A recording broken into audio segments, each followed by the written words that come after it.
Welcome everyone.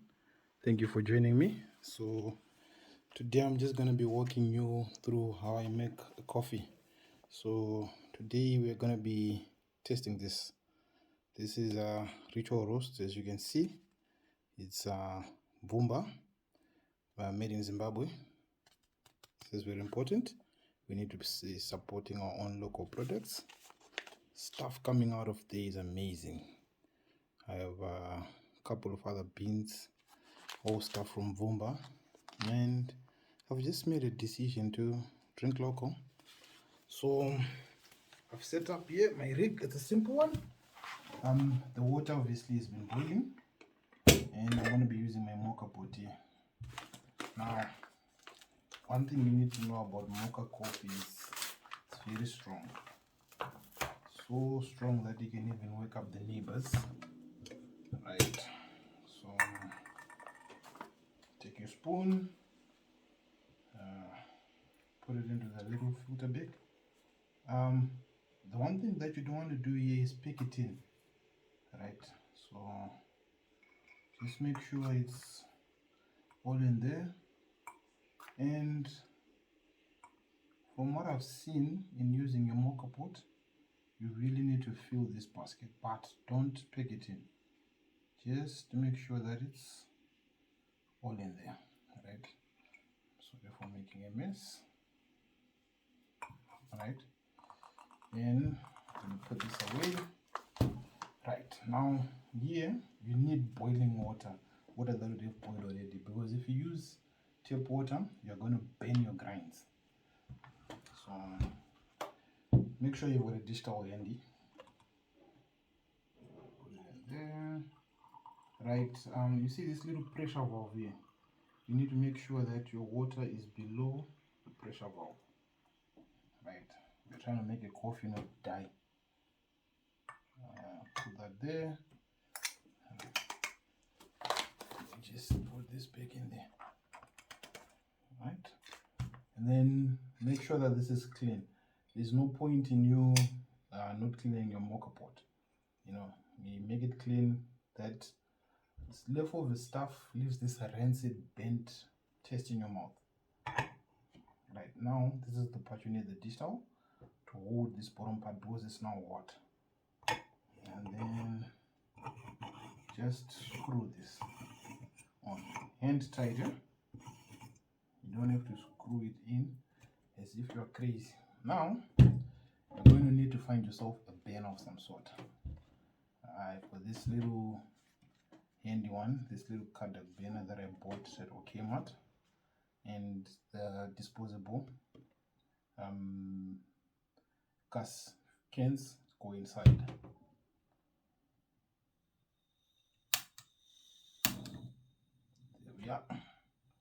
We have fire. Put that there. Right. And you let that come up to a boil. So the physics of a Moka Pot is very simple. You boil the water in the pot here, and then the water will go through your grinds, right? The steam, not the water, will force itself through the grinds, and it will go up, and then it will come up on this little sprout that's up here. So when you see coffee starting to come from here, then it means something is happening. Hopefully I'll be able to show you that. Now we wait.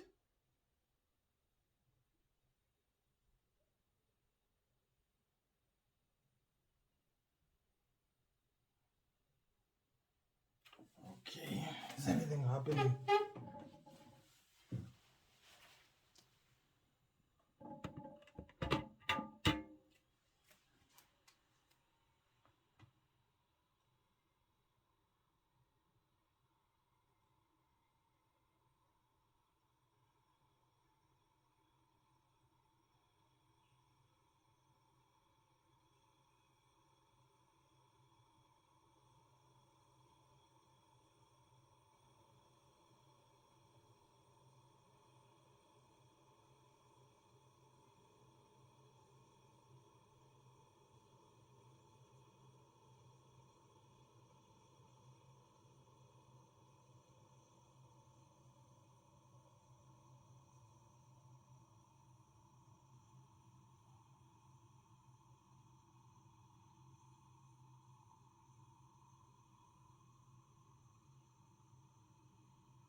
There we are. Now it's starting to come out.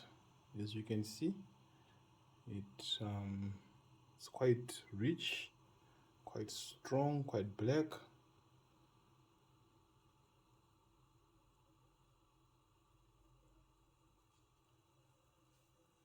Then here you need to be careful. When it starts fizzling, you close that, then you switch it off. You are done with the brewing process.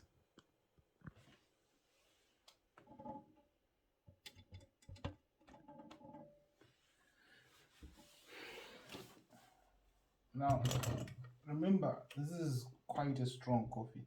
So what you're supposed to do is you are supposed to run this on a tap. So you just put this on a tap and then cold water to stop the brewing process, but I'm nowhere near a tap, so we're going to skip that part. Don't touch this because this part is still hot.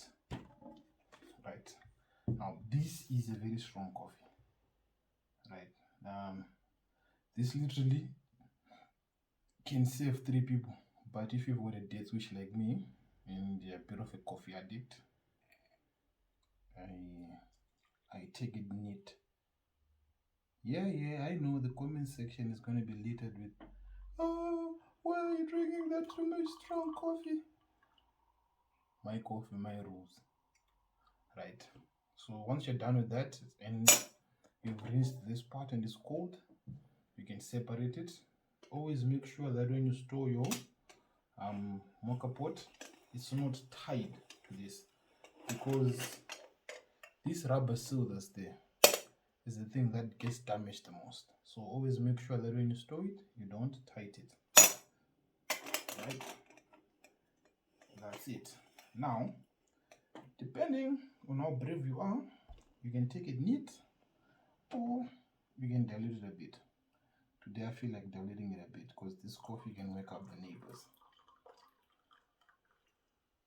Right, I don't drink my coffee hot, so I'll let this sit for a good 15 minutes for the temperature to come down and I'll get back to it.